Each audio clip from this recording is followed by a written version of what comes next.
¿Verdad? Pues bienvenidos una vez más para aquellos que llegaron después de que iniciamos. Damos gracias a Dios, ¿verdad? Porque están aquí. Y en esta, parece que son puros de casa. En esta mañana, hermanos, tenemos algo especial. No vamos a estar en el Evangelio de Mateo, que es lo que estamos estudiando. Tenemos un evento especial en el cual vamos a estar presentando, ¿verdad?, un grupo de hermanos que estuvieron estudiando, ¿verdad?, una clase sobre el servicio a Dios por algunos meses, y pues ya terminaron las clases y ahora sí que vamos a extenderles un certificado de que graduaron de estas clases, y vamos a estar, ¿verdad?, pues orando por ellos, pero también de alguna manera oyéndolos lo que van a estar compartiendo un poquito cada uno nada más de lo que estas clases les ayudaron, ¿verdad?, para entender lo que es el servicio a Dios, ¿verdad? Porque es importante el servicio, pero es más importante el corazón detrás del servicio, amén. Porque ahí está la clave, ahí es lo que Dios ve. Y como creyentes nosotros tenemos que tener bien presente eso, que somos llamados a servir, no porque Dios necesite nuestro servicio. Cuando nosotros pensamos, oh, Dios me necesita, estamos mal. Dios no nos necesita, ni no necesita nuestro servicio. Es un privilegio que nos da de poder servir, porque el beneficiado, el bendecido soy yo cuando sirvo a Dios. Amén. Entonces, cuando uno va a servir, tiene que tener esa mentalidad bíblica. El servicio no es un favor que yo le estoy haciendo a Dios porque Dios me necesita y si yo no lo hago nadie lo va a hacer. No, olvídate de eso. Es un privilegio que Dios nos da poder servirle, y la bendición es para ti y es para mí. Amén. Y entendiendo eso, también uno debe de entender que el servicio a Dios no es para ser reconocido, no es para ser aplaudido, no es para sentirse más que los demás o probarle a los demás que yo, nada de eso. Esa es una actitud incorrecta, es una motivación equivocada. El servicio a Dios empieza con humildad, empieza con reconocer, ¿verdad?, que yo no soy nada y se me está dando el privilegio de hacer esto para Dios. Y solamente lo puedo hacer por su gracia de Él puesta en mí. Y debe ser siempre una actitud de humildad. Y segundo, debe de ir acompañada con paciencia, con amor, porque si no hay amor también de nada sirve. Amén.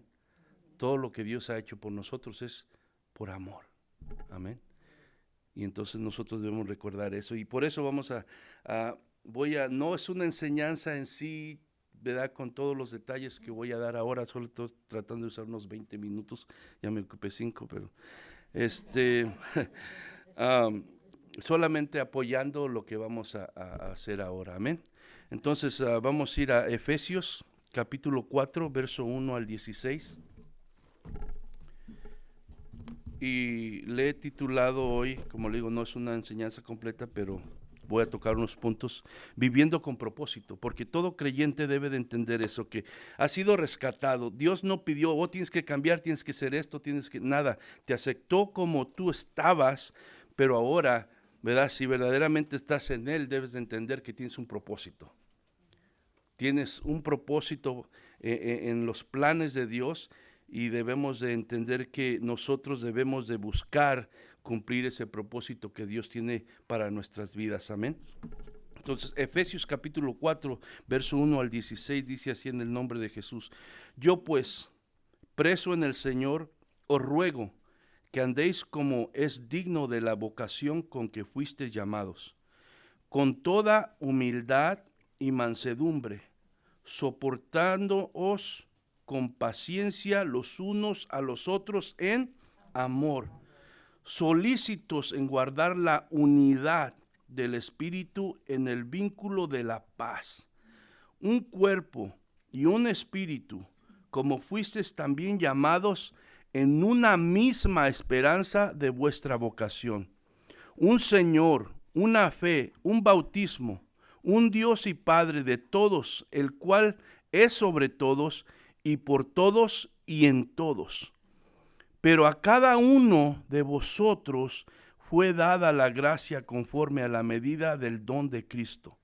Por lo cual dice, subiendo a lo alto, llevó cautiva la cautividad y dio dones a los hombres. Y eso de que subió, ¿qué es? Sino que también había descendido primero a las partes más bajas de la tierra. El que descendió es el mismo que también subió por encima de todos los cielos para llenarlo todo. Y él mismo constituyó a unos apóstoles, a otros profetas, a otros evangelistas y a otros pastores y maestros, a fin de perfeccionar a los santos para la obra del ministerio, para la edificación del cuerpo de Cristo, hasta que todos lleguemos a la unidad de la fe y del conocimiento del Hijo de Dios, a un varón perfecto, a la medida de la estatura de la plenitud de Cristo, para que ya no seamos niños fluctuantes, llevados por doquiera de todo viento de doctrina, por estratagema de hombres que para engañar emplean con astucia las artimañas del error, sino que siguiendo la verdad en amor, crezcamos en todo en aquel que es la cabeza, esto es Cristo, de quien todo el cuerpo, bien concertado y unido entre sí por todas las coyunturas que se ayudan mutuamente según la actividad propia de cada miembro, recibe su crecimiento para ir edificándose en amor. Gloria a Dios. Padre, te damos gracias, Señor. Pedimos que bendigas tu palabra y hables a nuestros corazones estas verdades, Señor, que tú quieres que nosotros sepamos y que pongamos en obra. En el nombre de Jesús te damos gracias, Señor. Amén y amén. La epístola de los Efesios es una epístola maravillosa, ¿verdad? Que tiene mucha riqueza espiritual, muchas verdades que todo creyente debe de saber, porque de ahí se basa, ¿verdad? Su cómo va a pararse con esta verdad a seguir a Cristo, amén. Los primeros 3 capítulos de la epístola de Efesios nos hablan de todo lo que Dios hizo sin nosotros merecerlo para traernos a ser sus hijos, para darnos la salvación, que es obra de Dios solamente y no tiene que ver nada con nosotros, amén, sino es obra de Dios por su gracia. Los 3 capítulos, el capítulo 1, capítulo 2 y capítulo 3 hablan totalmente de lo que Dios ha hecho y nosotros no tenemos nada que ver allí. Y en esos 3 capítulos de alguna manera se nos enfatiza la identidad que todo creyente ahora tiene. ¿Qué somos los creyentes ahora? Somos hijos de Dios. Todo creyente es hijo de Dios. Lo dice ahí en Efesios, lo enfatiza en Juan y se dice por muchas partes en el Nuevo Testamento. Entonces, es muy importante que nosotros sepamos nuestra identidad en Cristo Jesús. Entonces, eso enfatiza la identidad en Cristo de todo creyente, es un hijo de Dios. También otra cosa que vemos es que cada creyente, cada hijo de Dios ha sido sellado por el Espíritu Santo, hermano, como una marca de que pertenece a Dios. Ahora ya es propiedad de Dios. Y la manera de marcarnos como su propiedad fue por medio del Espíritu Santo que Dios ahora, ¿verdad?, puso dentro de nosotros para decir, cada uno de estos que han sido lavados con la sangre de Cristo, ahora me pertenecen, son mis hijos. Ahora, esta identidad viene acompañada de bendiciones. ¿Cuál es una de las bendiciones? Que ahora nosotros hemos recibido poder, que a veces no lo usamos.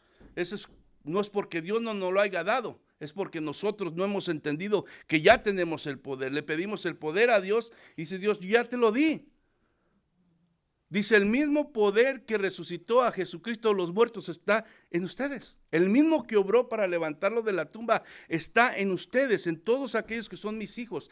Porque es el mismo Espíritu que obró en Cristo, ahora está en ustedes. Ustedes tienen el poder, pero a veces nosotros no entendemos, no vemos, no creemos y no lo usamos. Pero es el mismo Espíritu, amén. Entonces, otra de las bendiciones, hermano, es que, como dice la Biblia, que a pesar de haber estado muertos en nuestros delitos y pecados, Dios, que es rico en misericordia, a pesar de todo eso, dice, nos dio vida y todo fue por su gracia y nos salvó, a pesar de que estábamos muertos por la culpa de nuestros pecados. Dice, y ahora sin importar la raza, sin importar la nacionalidad, sin importar tu estatus social, tu estatus económico, ¿verdad? Todo el que está en Cristo dice que es miembro de la familia de Dios, todos. No importa de dónde vengas, qué sepas, qué tengas, eres parte de la familia de Dios. Amén. Con que hayas puesto tu confianza en Cristo.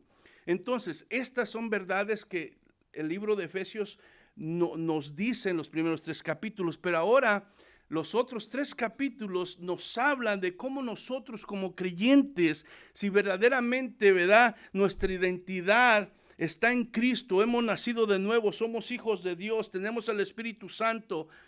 Si verdaderamente somos esto, basado en estas verdades ahora, ¿verdad?, nosotros debemos de vivir conforme a estas verdades. Debemos de actuar conforme a estas verdades. Debemos de caminar conforme a estas verdades.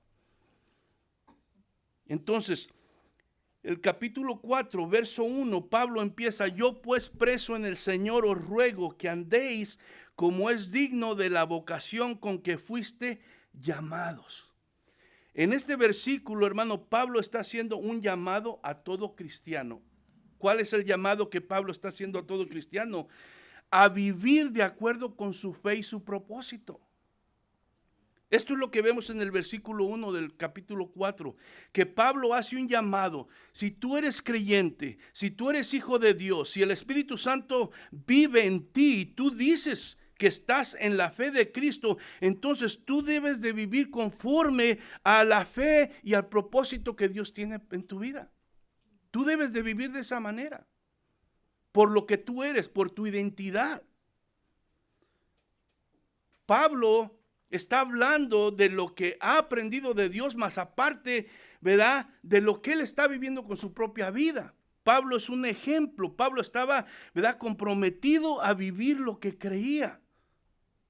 Él estaba comprometido a vivir lo que creía. Él era... Saben todos ustedes que se oponía a la persona de Jesucristo, no creía que él era lo que él decía ser, pero una vez que tuvo el encuentro con Cristo, que puso su fe con Cristo, ¿qué pasó? Él empezó a vivir conforme esa fe. Él se comprometió a cumplir el propósito que Dios tenía para su vida. Y eso es lo que está haciendo ese llamado que Pablo en esto dice, si ustedes son esto y esto y esto, y dicen creer esto, entonces deben de actuar conforme lo que creen, conforme la fe que ustedes confiesan tener en Él. Y Él es un ejemplo de eso. Aunque en ese mismo momento Pablo se encontraba encarcelado cuando escribió esta carta, ¿verdad? Él mostraba, ¿verdad?, que él estaba comprometido con vivir el propósito de Dios en su vida, porque él había puesto su fe en lo que Jesucristo había hecho por él. Él sabía quién era, él sabía su identidad. Y aunque a veces comprometerse con vivir la vida cristiana va a costar un precio, él estaba en la cárcel, estaba pagando el precio de vivir el propósito, de comprometerse con la fe que él tenía. ¿Y qué nos dice eso? Que vivir el propósito de Dios o vivir la fe que hemos nosotros confesado envuelve sacrificio. Si nosotros queremos vivir de una manera, ¿verdad?, que solamente lo que no envuelva mi sacrificio, lo que no me cueste nada, entonces, hermano, olvídese, nunca vas a poder vivir el propósito que Dios tiene para tu vida. porque comprometerse a la fe que tú has adoptado para vivir el propósito con el cual, ¿verdad?, para el cual Dios te ha llamado, va a envolver sacrificio. Vas a tener que decir a cosas que no, vas a tener que pagar un precio. Y tú tienes que estar dispuesto a pagar ese precio si verdaderamente quieres cumplir el propósito de Dios en tu vida. El compromiso de Pablo era primeramente con Cristo. Y esa es la cosa a veces que, hermanos, como creyentes, hay necesidad de hacer cosas, de servir, de participar en la obra de Dios y todo eso. Y muchas veces no se quiere. ¿Por qué? Porque me va a incomodar, porque no voy a poder hacer esto, no voy a poder ir a donde yo quiero hacer, a donde yo quiero ir. Me va a incomodar. Entonces, ¿qué es necesario que pase? Que primero cada creyente debe tener un compromiso con Cristo. El compromiso de Pablo era con Cristo primeramente. Y es lo que no, aquí nos ponemos de acuerdo, pero de nada, o sea, si no hay un compromiso con Cristo, lo demás va a ser muy difícil. Tú no te vas a poder comprometer en la iglesia, a servir a Dios, a ser parte del cuerpo, a buscar, ¿verdad?, que el propósito de Dios en tu vida se lleve a cabo para que las vidas sean edificadas, si tú no estás comprometido con Cristo, si Cristo no está en primer lugar en tu vida, si tu fe no está donde debe de estar, no te vas a comprometer con lo demás. Todo se te va a hacer carga, se te va a hacer difícil. Tu compromiso tiene que ser con Cristo. Pablo estaba comprometido con Cristo. Para mí el vivir es Cristo, decía, y para mí el morir es ganancia. Para mí fuera mejor estar allá con el Señor, en su presencia. Él vale todo para mí. Él es más grande que todo. Por eso todo lo tengo por basura. Y si estoy aquí es porque quiero cumplir su propósito. Porque Él tiene un propósito. Él quiere que esté aquí porque hay almas que necesitan ser salvadas. Porque hay hermanos que necesitan ser edificados en la fe. Por eso estoy aquí. Pero yo quisiera estar en la presencia de Dios. Pero como Dios quiere que esté aquí y entiendo que tiene un propósito para mi vida, yo quiero cumplir ese propósito. Y es lo que nosotros tenemos que entender como creyentes. Tenemos un propósito. Estamos en este mundo, pero no somos de este mundo. Y por eso Pablo dice, andad como es digno. Andar como es digno. ¿Qué nos dice esto? Nos habla de la manera que debemos de vivir, no solamente los domingos, sino en nuestra vida diaria. Si tu identidad está en Cristo, se trata de un estilo de vida. No solamente los domingos o cuando pueda. Disculpen, hermanos, por eso, pero es la verdad. Y no porque yo siempre haya vivido o esté haciendo, no soy perfecto ni lejos ni nada, estoy tratando, pero yo acuerdo haber vivido una etapa de mi vida cristiana de esa manera. Y no me llevó a ningún lado. No le estoy hablando de algo que desconozco, sé vivir de esa manera, sin compromiso, sin fidelidad, cuando yo quiera, cuando Cristo no es el primer lugar en mi vida. Yo viví también de esa manera. Ahora mi vida está en otra etapa, gracias a la misericordia y la gracia de Dios. Andar como es digno nos habla de un compromiso de vivir nuestras vidas diarias para la gloria de Dios. Pablo dice, lo que Pablo está diciendo es que no es suficiente creer y conocer las enseñanzas de las doctrinas y las verdades bíblicas, sino se debe vivir una vida que refleje la fe que estás profesando tener. Es fácil decir yo creo, pues tener la capacidad de entender las doctrinas y poder discutir y argumentar con otras gentes la verdad bíblica, pero si no lo estás viviendo, si no estás permitiendo que Cristo cumpla su propósito en ti, si no estás colaborando para que el cuerpo de Cristo sea edificado, entonces no, de nada sirve.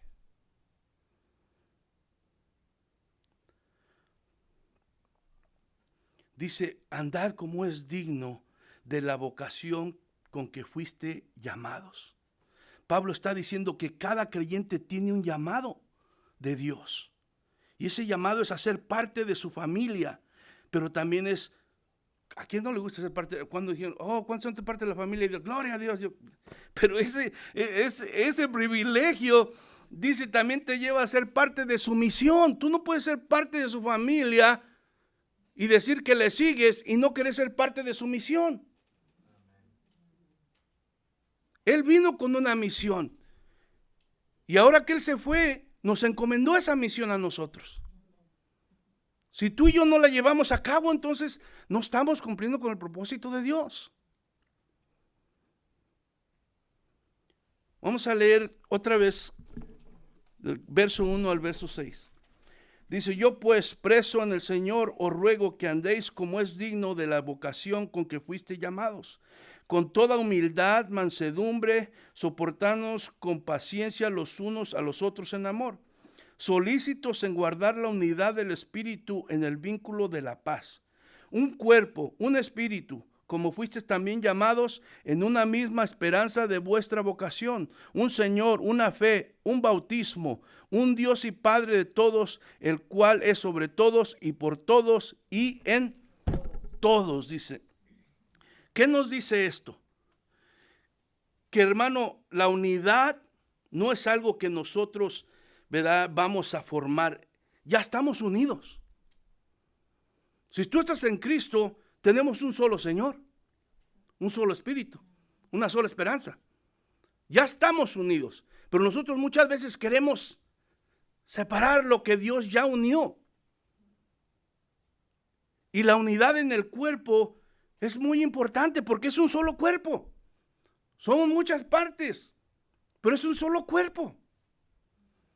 No podemos querer hacer nosotros nuestra propia iglesia, nuestra propia idea. Somos un cuerpo y la iglesia es de Cristo. La iglesia es de Cristo. Entonces la unidad en todo lo que hacemos como cuerpo de Cristo, donde Cristo es la cabeza, es importantísimo y no lo podemos perder de peso, hermano. Una iglesia que no está unida no está glorificando a Dios. No le está glorificando, no le está agradando. Y va a ser muy difícil que el propósito de Dios se cumpla en su vida. Y para que haya unidad, hermano, necesita haber humildad, necesita haber mansedumbre, necesita haber paciencia, necesita haber amor. Por eso dice el versículo 2. Si no hay estas cosas, hermano, la unidad se rompe. Cada quien quiere jalar por su lado, porque cada quien quiere hacer las cosas a su manera. Y se olvida de que la Biblia dice ser imitadores de Dios como hijos amados. ¿Y qué hizo Dios? Se humilló. Se hizo humilde. Veíamos ayer, se metió en un cuerpo humano, dice Filipenses. No considerándose lo que era Dios, hizo a un lado eso para humillarse y meterse. Él nos da el ejemplo de humildad. Entonces nosotros en la iglesia como hijos de Dios, como parte de este cuerpo, debemos de buscar permanecer en la unidad que ya está por la gracia de Dios en el cuerpo de Cristo. Pero debemos de entender que debemos de tener una actitud con humildad, mansedumbre, paciencia y amor. Es algo que no se nos da como seres humanos. No se nos da. Por eso es que es necesario buscar a Dios, porque eso viene por medio del Espíritu Santo. Y es una lucha que tenemos que tener con nosotros mismos. Es una lucha que tenemos que tener con nosotros mismos. Porque ya no es lo que yo quiera. Sé que somos diferentes nacionalidades, diferentes gustos, diferentes edades, diferente todo. Pero aquí ya no importa lo que tú eres, lo que yo soy. Importa lo que la palabra de Dios dice, si queremos agradarle. Y si queremos que el propósito de Dios se haga en la vida. La altivez, el orgullo, todo eso tiene que salir. No puede estar en una iglesia esa actitud, porque esa iglesia no edifica, no construye. El orgullo, Dios odia el orgullo. Y veíamos en las enseñanzas pasadas que una cosa de la que hace que Dios no se revele a la gente es el orgullo. Y aún como creyentes, una cosa que no permite que nosotros nos desarrollemos, que crezcamos como la palabra de Dios para llegar a la madurez de Cristo, es nuestro orgullo. Porque no reconocemos nuestra necesidad. Queremos seguir haciendo las cosas a nuestra manera y no se puede. Aquí nadie es nadie, hermano. Todos somos unos en Cristo. Ni yo como estoy aquí enfrente, pero yo no soy nadie, yo soy igual que usted. Todos valemos lo mismo y tenemos que unirnos aquí. Le digo, no, la iglesia es de Cristo, Cristo es la cabeza. Y necesitamos trabajar unidos con humildad para la gloria de Dios, porque le queremos agradar a Él, sí o no. No se trata quién sabe más aquí o quién sabe menos, quién puede más, quién puede menos. No se trata de competencias aquí, hermano. No estamos en el mundo. No estamos en el mundo. Las cosas aquí se hacen diferentes. Y tristemente en muchas iglesias hay pleitos, hay discusiones, hay todas esas cosas y piensan que están agradando a Dios y no. No, hermano, aquí no. El liderazgo aquí no es el liderazgo del mundo, es un liderazgo diferente, espiritual, donde se le llama servidores, porque el líder aquí sirve, no espera ser servido. Y esa es la actitud con que debemos de tener todos. Vamos a equivocar, sí, pero por eso dice que nos tengamos paciencia. Somos humanos y vamos caminando todos. Amén. Efesios, vamos a leer del 7 al 12. Del 7 al 12 dice: pero a cada uno de nosotros fue dada la gracia conforme a la medida del don de Cristo, por lo cual dice: subiendo a lo alto, llevó cautiva la cautividad y dio dones a los hombres. Y eso de que subió, ¿qué es? Sino que también había descendido primero a las partes más bajas de la tierra. El que descendió es el mismo que también subió por encima de todos los cielos para llenar todo. Y él mismo constituyó a unos apóstoles, a otros profetas, a otros evangelistas, a otros pastores y maestros, a fin de perfeccionar a los santos para la obra del ministerio, para la edificación del cuerpo de Cristo, ¿verdad? ¿Qué está hablando aquí? ¿Somos un solo cuerpo? Sí, pero también la Biblia reconoce que hay diversidad de dones y todos son necesarios. Cada uno tiene su función, no hay por qué pelearse. Cada uno tiene su función. Y Dios nos dio a cada uno conforme Él vio que era para nosotros, porque Él lo sabe todo, y espera que eso que se nos dio lo usemos. Nadie es indispensable. Nadie es indispensable. Y Dios quiere usar lo que te ha dado para que edifiques a la iglesia. Pero muchas veces tenemos oxidados los dones con mojo porque no los usamos. Pues es que no, tengo miedo. Si no lo empiezas a usar, si no lo empiezas a practicar, tienes que dar pasos de, ¿tú crees que yo estoy aquí porque cada día no sabe? Vengo bien nervioso desde que voy caminando aquí, hermano. O sea, usted cree que no es, pero lo hago en fe. Esto es de fe. Pero necesitas dar de pasos para que Dios te vaya dando. Y no te lo va a dar todo de un solo. Te lo va a ir dando conforme vas necesitando. Porque así no nos olvidamos de darle la gloria a Él. Porque Él es el que lo hace.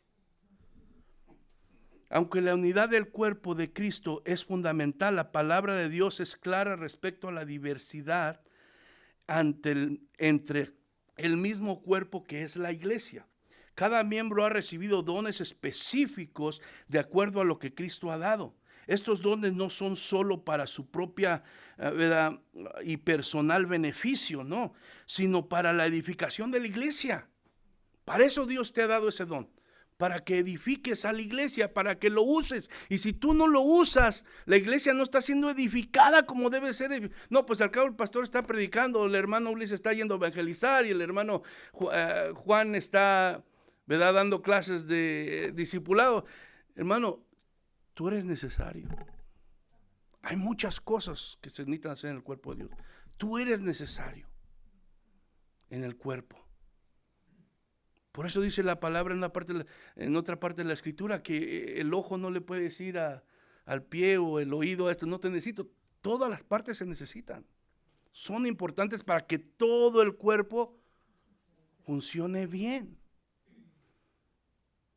Entonces, hermano, los dones que Dios te da a cada uno no son para su propio beneficio, sino para la edificación de la iglesia. Pablo hace mención de algunas funciones del cuerpo, pero no quiere decir que son todas. Cuando dice que a unos los hizo apóstoles y pastores y maestros y todo eso, o sea, no quiere decir que nada más ellos, no.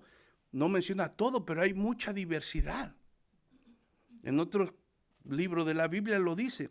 A todos se les ha dado un don para usarlo para la edificación de la iglesia. Y ya para terminar, leer Efesios del 13 al 16.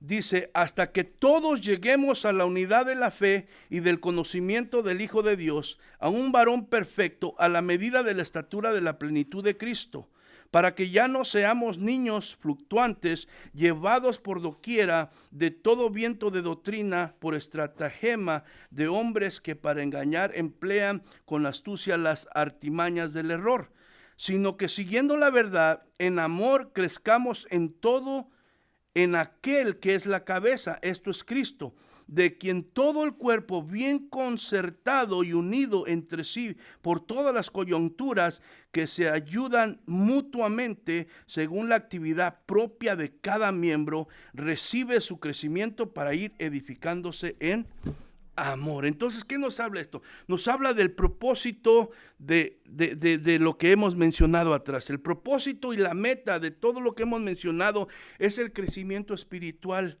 de toda la iglesia. Es llegar a la madurez, hermano, de todos, hermano. No se trata de que unos crezcan y otros se queden enanos.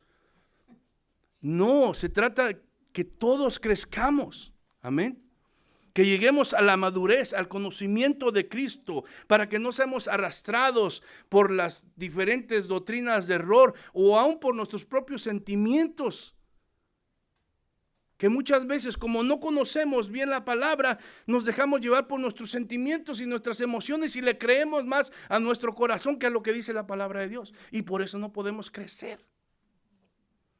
El objetivo de vivir nuestra fe, hermano, y de obedecer el llamado de ser parte de su misión y guardar la unidad en humildad, mansedumbre, paciencia y amor, y de usar cada uno el don que Dios nos ha dado para edificación de la iglesia, es para que el cuerpo de Cristo crezca espiritualmente y juntos, hermano, alcancen el conocimiento del Hijo de Dios para poder llegar a la madurez espiritual y así poder experimentar la plenitud de Cristo, hermano. Eso es lo que Dios quiere, que cada uno de sus hijos pueda experimentar esa plenitud de Cristo, esa vida en abundancia que dice, ¿verdad? Ustedes merecían la muerte, pero yo he venido a dar vida y vida en abundancia. Pero muy difícil alguien va a poder experimentar esa plenitud de Cristo si no está viviendo su fe, si no está viviendo con propósito. Va a ser muy difícil. Se va a concentrar en sus problemas, se va a concentrar en sus deseos de esta vida y va a perder de vista esto tan importante. Y es la única manera que puedes experimentar la plenitud de Cristo. Hermano, es difícil, hermano. Sí, es difícil. Y más si lo quieres hacer tú solo. Y más si estás pensando nada más en ti y en tu bienestar y te olvidas del reino de Dios y de tu misión. Va a ser más difícil. Si para ti más importante es todo menos Cristo, va a ser muy difícil.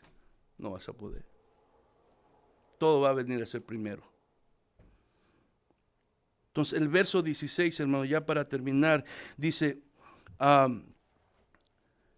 de quien todo el cuerpo bien concentrado y unido entre sí por todas las coyunturas que se ayudan mutuamente según la actividad propia de cada miembro, recibe su crecimiento para ir edificándose en amor. Este versículo, hermano, resalta la importancia de la contribución de cada parte del cuerpo para el crecimiento de todo el cuerpo. Es importante tu contribución, tu participación. Aquí podríamos decir, bueno, no hay muchos jóvenes, ¿verdad?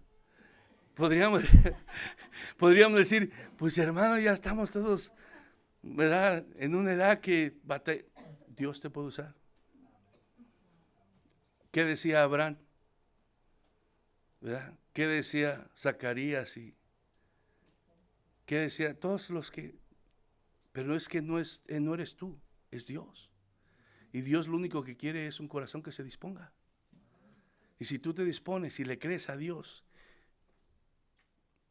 para que el propósito de Dios haga en tu vida, Dios va a hacer grandes cosas. So, eres necesario, eres importante. Eres llamado a servir, no porque Dios te necesite, sino porque Dios sabe que va a ser bien para ti. Amén. ¿Es fácil? No. ¿Se necesita un compromiso? Sí. ¿Con quién? Con Cristo, no con el pastor. ¿Yo quién soy? Yo no soy nadie. Con Cristo. Amén.